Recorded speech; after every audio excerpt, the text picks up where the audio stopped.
La colère. Ce feu ardent qui parfois nous consume. On la ressent tous, à des degrés divers. Mais au-delà de la frustration passagère, existe-t-il un coup plus profond, une atteinte invisible à notre être le plus intime?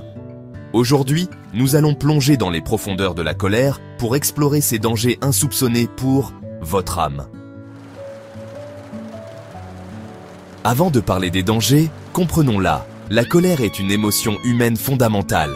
Elle peut être un signal, un indicateur qu'une limite a été franchie, une injustice perçue ou un besoin non satisfait. Elle peut même, parfois, être un moteur de changement positif. Mais, et c'est là que réside la nuance cruciale, si elle n'est pas comprise, gérée, ou si elle se transforme en ressentiment chronique, c'est là qu'elle devient une menace. Son premier assaut est souvent contre notre paix intérieure. La colère chronique est une source de stress immense. D'un point de vue neuroscientifique, elle inonde notre système de cortisol et d'adrénaline. À court terme, ça peut donner l'impression de force. À long terme, c'est dévastateur. Elle fragmente notre concentration. Une âme en colère est une âme distraite, obsédée par la source de sa rage. Elle altère notre jugement. Sous son emprise, nos décisions sont rarement sages. Elle nous pousse à réagir impulsivement, souvent en décalage avec nos valeurs profondes. Elle érode l'empathie, la colère construit des murs. Elle rend difficile de voir la perspective de l'autre, de ressentir de la compassion, isolant ainsi l'âme de sa connexion fondamentale avec autrui. Souvent, la colère n'est que la pointe de l'iceberg. Sous sa surface bouillonnante, se cachent des émotions plus vulnérables. La tristesse, la peur, la déception, l'impuissance. Pour l'âme, c'est un mécanisme de défense, un bouclier qui tente de masquer une douleur plus profonde. Le masque de la force, elle nous donne l'illusion de contrôle, masquant nos insécurités et nos peurs d'être blessés. Le cycle de la victimisation, une colère non traitée peut nous enfermer dans un rôle de victime, où le monde extérieur est toujours la cause de notre mal-être, empêchant l'âme de prendre responsabilité et de guérir. L'amertume et le ressentiment. Ces formes prolongées de colère sont de véritables poisons. Elles rongent l'âme de l'intérieur, la privant de joie, de gratitude et de la capacité à pardonner, aux autres, mais surtout à soi-même. Et c'est ici que le danger devient existentiel pour notre âme. Obstacle à la croissance spirituelle. Quelle que soit votre croyance, de nombreuses traditions spirituelles s'accordent à dire que la colère, surtout si elle est nourrie, est un frein majeur à l'évolution de l'âme.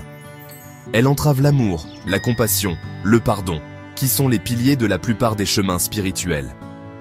Perte de connexion à soi. En se laissant déborder par la colère, nous perdons le contact avec notre essence, notre moi supérieur.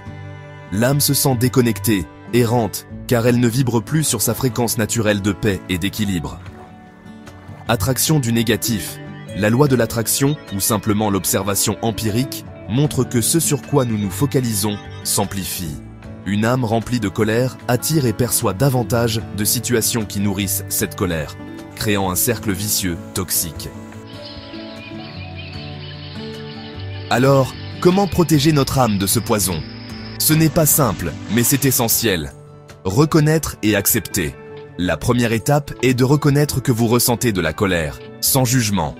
La réprimer la rendra plus toxique. Comprendre la source. Posez-vous la question, qu'est-ce qui se cache derrière cette colère? Quelle est la blessure, la peur, le besoin non satisfait? Exprimez sainement. Apprenez à exprimer votre colère de manière constructive. Parler à un ami de confiance, écrire dans un journal, faire de l'exercice physique intense. Pratiquez le pardon, non pas pour l'autre, mais pour vous. Le pardon libère l'âme du fardeau du ressentiment. Cultivez la gratitude et la compassion. Ce sont les antidotes naturels de la colère. Concentrez-vous sur ce qui va bien et essayez de voir l'humanité même chez ceux qui vous ont blessé. Cherchez de l'aide. Si la colère est chronique et incontrôlable, un thérapeute, un coach ou un guide spirituel peut vous offrir des outils précieux pour la gérer. La colère est une force puissante. Non gérée, elle peut déchirer notre âme.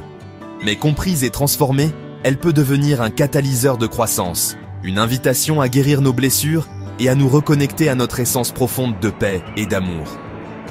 Protégez votre âme, car elle est le temple de votre être. N'oubliez pas de liker cette vidéo, de vous abonner et de partager vos réflexions en commentaire. Prenez soin de votre âme. À la prochaine pour une nouvelle exploration de soi.